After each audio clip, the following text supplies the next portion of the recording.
One line daw para makita. Magandang umaga po. Dito tayo ngayon sa classroom namin. May mag-perform para sa Pilipino. So, pakinggan nyo. Diyan ka daw yan. Shane. Yan. Huwag takpa ng mukha. Takot sa video. Okay na. Upload niya kagad. Accountant pre. Bilang. Na.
Diba ang common baby?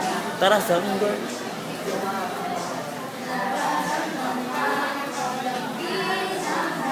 Pinakamaganda yun si Solyo.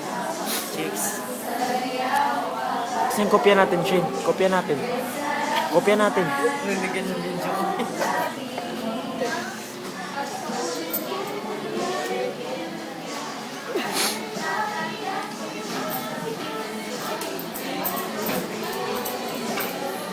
Alam ko.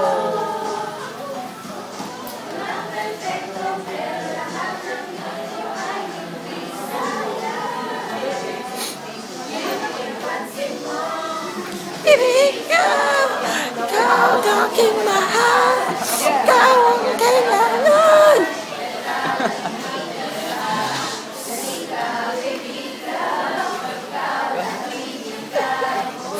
Nice team.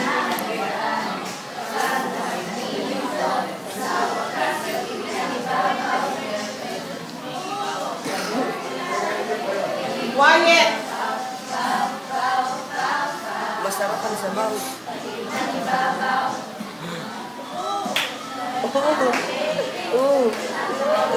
Pre, ganun ka. Mamaya pag sa atin na.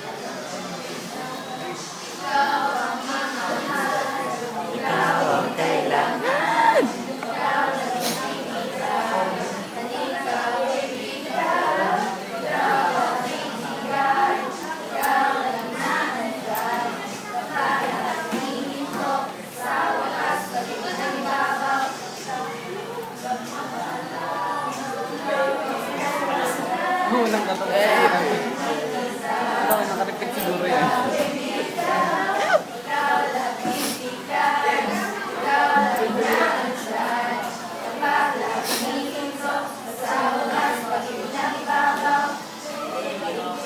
Nakarepeat nga.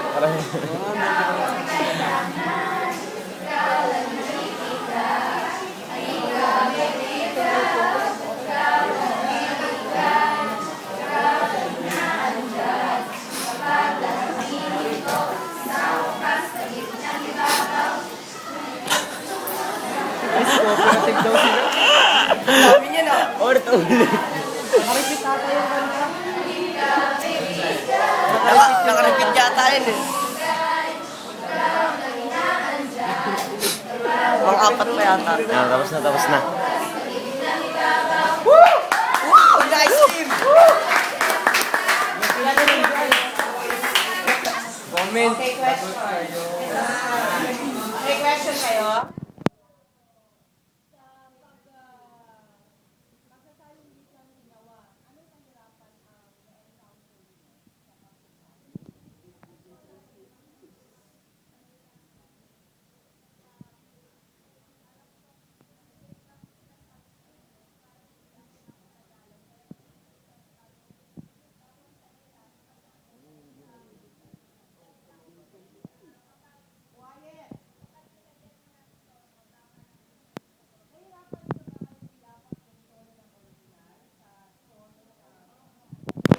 Anong kahirapan ang na-encounter nito?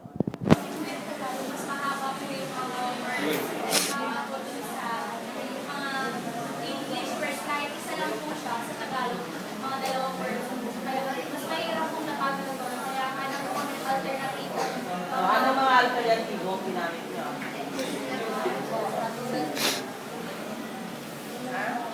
Yung sa ano po, sa kasi po dito yung Kahit yung tug kita sa pader, huwag mo akong pikunin.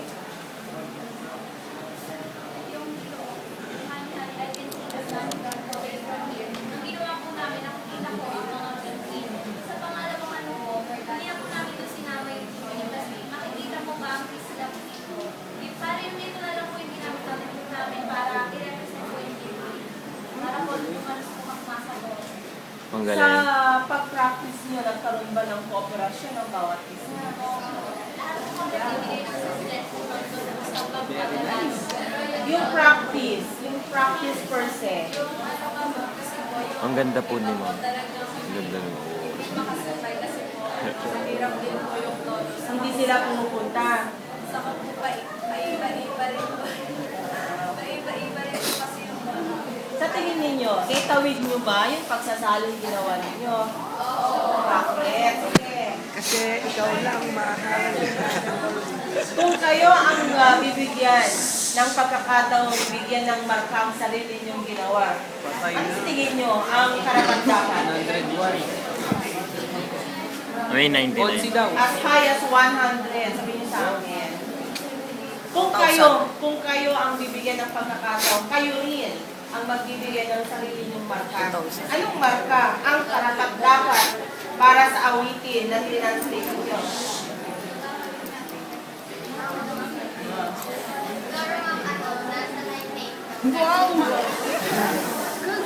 Sobra ka na. Huwag ganun. Meron din kang pagkakamali doon kasi imbis na remake, ang iba hindi nagkakasakay sa ako. Isa pa doon ang isa Siguro ang kailangan ay practice pa, tama ba?